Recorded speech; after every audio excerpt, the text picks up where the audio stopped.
Hello students, my name is Marcy Wilson and I'm with Career Services.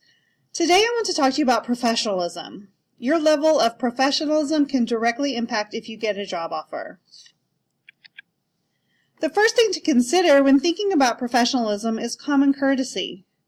You want to send a thank you note within 24 hours of an interview or meeting. Only about 10% of people do this, so this will really help you stand out. Everyone from the administrative assistant to the CEO deserves respect. Be polite, be genuine, and be gracious. Always arrive at your interview or meeting 15 minutes before you're scheduled to meet.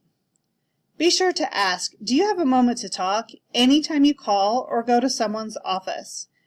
If an interviewer is late, there is probably a good reason, so roll with it. Adaptability is a highly valued characteristic. Professional appearance. Even if you're just picking up or dropping off an application or resume or getting a business card, always have a professional appearance. You want to be prepared if they decide to interview you on the spot. So always dress professionally, always be neat and clean.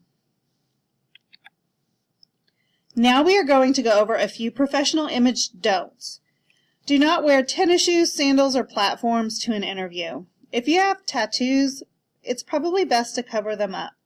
Leave out any facial piercings. Do not check your phone at all. If you're going in for an interview, leave your phone in the car.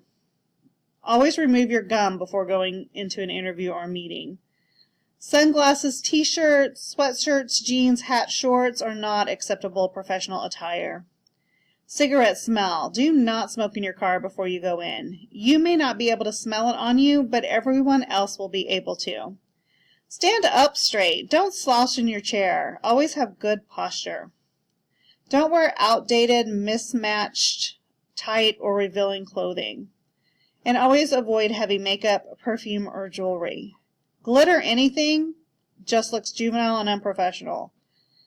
Logos or lettering on clothing, visible bras or underwear, backpacks, baggy clothing, and anything too trendy, these all portray you as unprofessional. Keep in mind that your first impression is everything.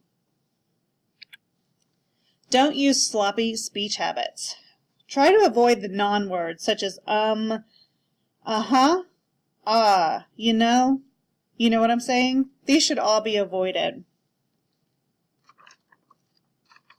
Uptalk. Uptalk is when a sentence rises in pitch at the end to make it sound as if it were a question, regardless of the topic. It is also the habit of making statements sound like questions. This can become annoying and come across as immature. Try to avoid grammatical errors. The interviewer may question your education when you use incorrect grammar or slang. Expressions such as ain't, she don't, me and my friend, and I seen are not appropriate. Sloppy speech.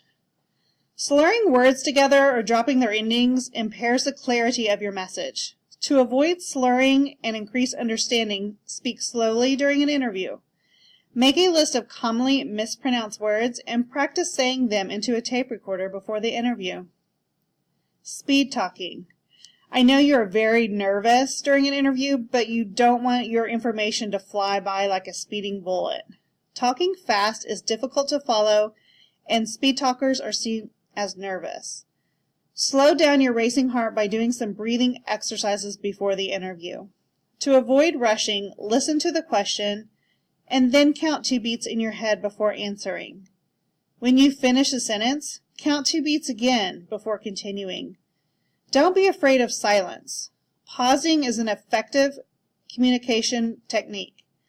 The interviewer needs a few seconds to process what you just said anyway. Weak speak. Wimpy words modify or water down your conviction and in the end your position.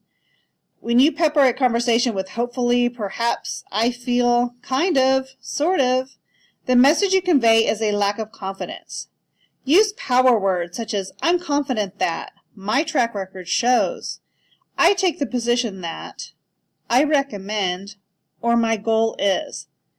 The language you use gives the listener an impression about your level of confidence and conviction.